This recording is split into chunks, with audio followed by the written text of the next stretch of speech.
You're listening to the Business Communicators. But unfortunately, we're broadcasting this episode just a few days before the inauguration, in less than a week after chaos struck the Capitol. And if you're not familiar with what we're talking about, you probably have been living under a rock. But I think a lot of people anticipated on January 6th that there were going to be protests in Washington, D.C. for a lot of people who didn't want to accept the results of the 2020 U.S. election.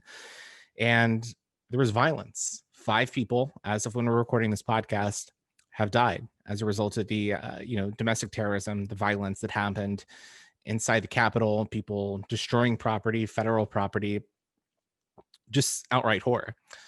And the president of the United States, Donald Trump, sent out some tweets basically egging this on. He sent out a video saying that these people were very fine people and that he loved his patriotic supporters.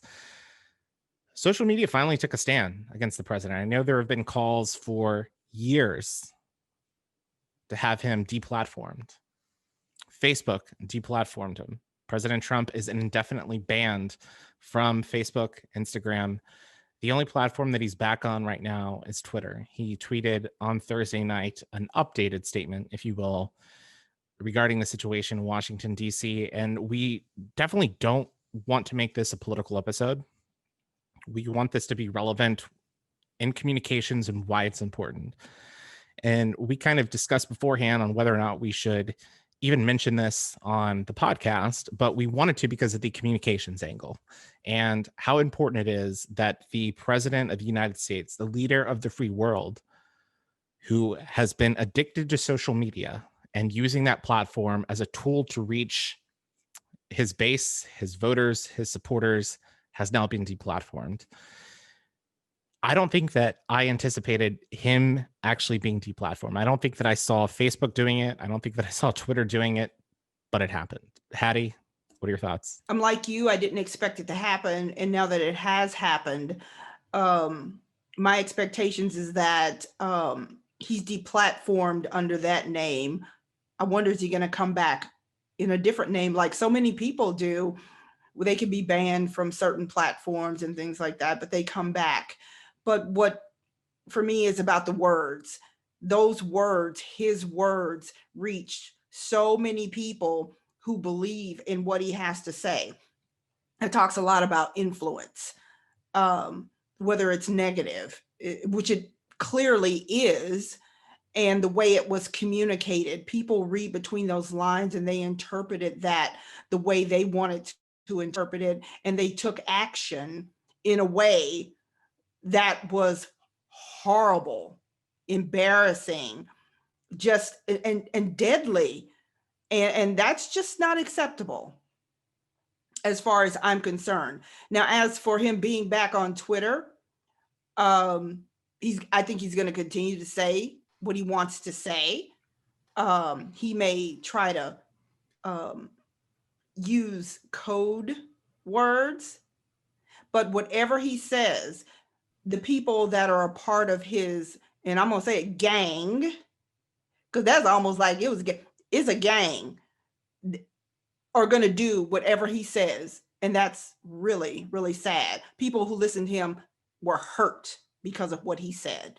People weren't hurt; they were killed, and I think that's very important to distinct. Is that President Trump has the most influential Twitter account in the world.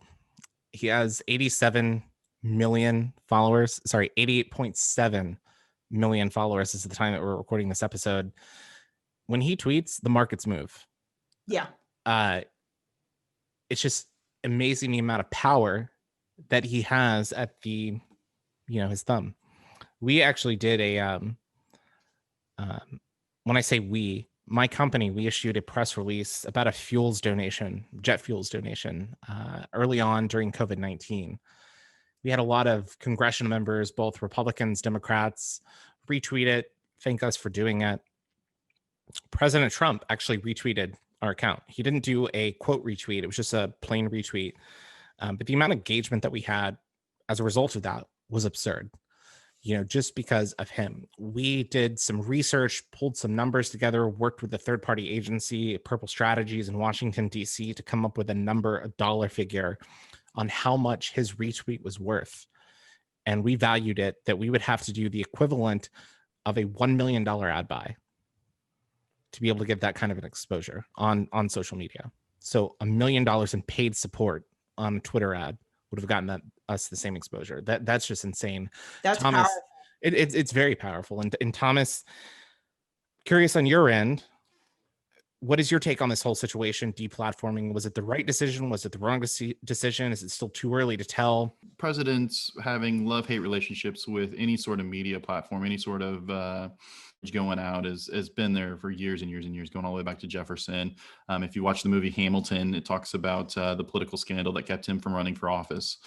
So this isn't new, but it does kind of come back to that old adage of yelling fire in a movie theater. Does it incite a riot? And that law was passed in the 1918, 1917, early 1900s, before the only media then was newspapers, and even those was more limited. They were still doing the stump speeches and driving around on trains. It's almost like the government or somebody needs to step in and say, this is really a news platform. This is really a communications platform. It needs, and I hate to say it, it needs some sort of regulations on it. One of our old podcast guest, Mandy Kane from PRSA in Nashville, over dinner one night when she was in town recording the podcast, her and I in Austin had the conversation about how do we help prevent the fake news? How do we help prevent the inciting of mass hysteria? And is it time for IBC, PRSA, AMA, and all the professional organizations to come together and to kind of form some sort of certification? Not to silence the social medias, but to help rein in on who's being able to put out the media, and whether it's cut on price breaks on ad buys or promoted tweets or something along those lines. But this really just shows the power of influencer marketing.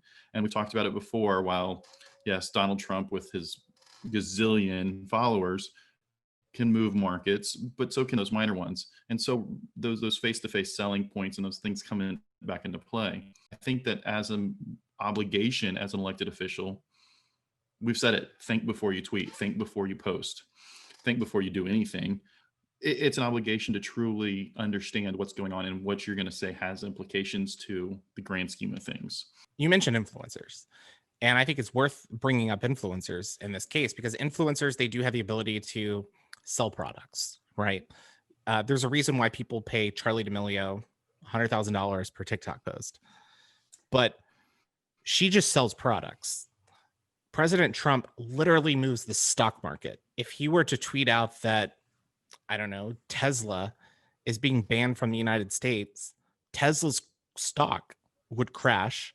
Elon Musk, who was just named the richest person in the world, his net worth would fall. The markets would be probably paused, for a bit to allow for that correction. So there's a difference between being an influencer, one that can sell and peddle products, to someone who can literally change the face of the planet at the snap of his fingers. And I think that's something to differentiate. And there was an article that was posted by Sarah Fisher. She's a media reporter for Axios. She covers all of this. She posed the question whether this was too little too late.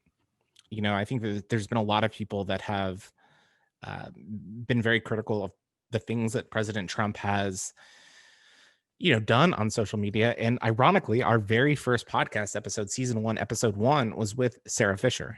And we spoke on the weaponization of social media and how that could be horrible in the hands of a bad actor. So we asked her a few questions, and we'll link this into the show notes, but you can go back and listen to it. But we spoke on the rise of social media and its use by politicians and mass influencers. Is it here to stay?